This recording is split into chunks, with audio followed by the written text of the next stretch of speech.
আসসালামু আলাইকুম। আজকে আমি তোমাদেরকে ন্যান্ড গেট দিয়ে অর গেট তৈরি করব। ন্যান্ড গেট দিয়ে অর গেট বাস্তবায়ন করব। এটি ময়মনসিংহ বোর্ড 2024 সালে এসেছে। এখন দেখেন ন্যান্ড গেট দিয়ে আমরা অর গেটটা তৈরি করব। তাহলে আমরা জানি যে ন্যান্ড গেট হচ্ছে কি,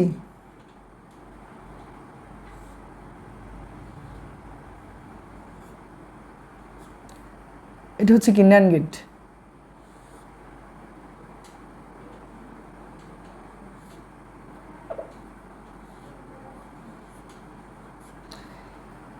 ন্যান্ড গেট দিয়ে আমরা অর গেট বাস্তবায়ন করব। মানে অর গেটের ফলাফল a+b যদি পাই তাহলে আমাদের কি অর গেটের বাস্তবায়নটা হবে। এখন দেখেন এই জায়গায় আমরা একটা ভেরিয়েবল দিলাম a, এটি দিলাম কি b। তাহলে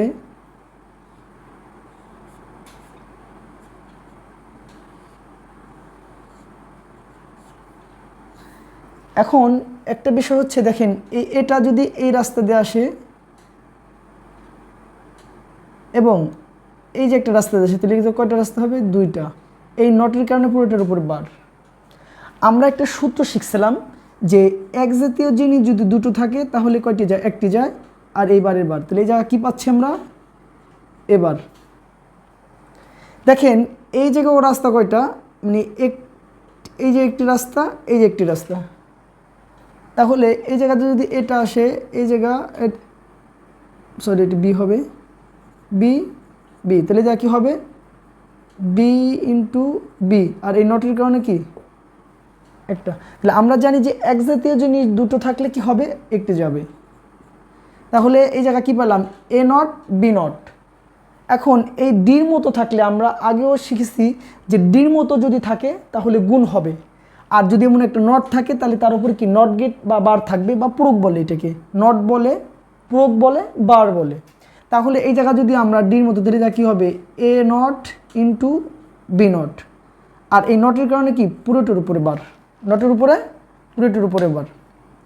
তাহলে এখন আমাদের এই যে এটাকে যদি আমরা একটু সরলীকরণ করি, আমরা জানি যে এটিকে দুইভাবে উপস্থাপন করা যায়। দেখেন এই যে মিডিল থেকে যদি কি এই বারটা যদি ভেঙে যায়, মিডিল থেকে যদি বারটা ভাঙি তাহলে কি হবে? এ নট, আর ভাঙার পরে পেলাম কি আর একটা নট, প্লাস গুণ থাকলে কি হয়? গুণ থাকলে যোগ হয়, এ নট বি নট। তাহলে এখন দেখেন আমরা এই সরল সমীকরণে ক্লাসে দেখেছি যে এক জাতীয় জিনিস যদি দুটো বার থাকে, মানে একটার উপর যদি দুটি নট থাকে তাহলে কি নটটি কেটে যে আগের অবস্থানে ফিরে আসে। তাহলে যা কী হবে? এ নট ডাবল কেটে কী থাকবে? এ প্লাস, ডাবল বার চলে গেলে কি থাকবে? এ প্লাস বি থাকবে।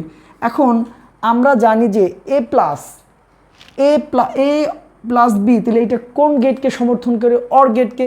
তাহলে আমরা এই জায়গায় লিখে দিতে পারি যে সমান সমান, এই জায়গায় আমাদের গেটটা একটু আট করে দেওয়া লাগবে যে এই যে এটা কি হবে? তাহলে আমরা যে ফলাফলটা পাইলাম যে এ বি, তাহলে যা কি হবে? ফলাফলটা হবে কি এ প্লাস বি। তাহলে এটার নাম হচ্ছে কি অর গেট। দেখেন তাহলে আমরা ন্যান্ড গেট, আমরা প্রমাণটা করলাম কি শুধুমাত্র ন্যান্ড গেট নিলাম। এই ন্যান্ড গেট থেকে আমরা কি সরলীকরণ করে কি পাইলাম?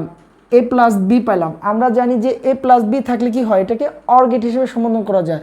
তাহলে আমরা ন্যান্ড গেট দিয়ে অর গেটটা বাস্তবায়ন করলো। আজকের মতো এখানে শেষ করলাম। আমার ভিডিওটি যদি ভালো লেগে থাকে লাইক, কমেন্ট, শেয়ার দিয়ে আমার পাশে থাকবেন। আসসালামু আলাইকুম।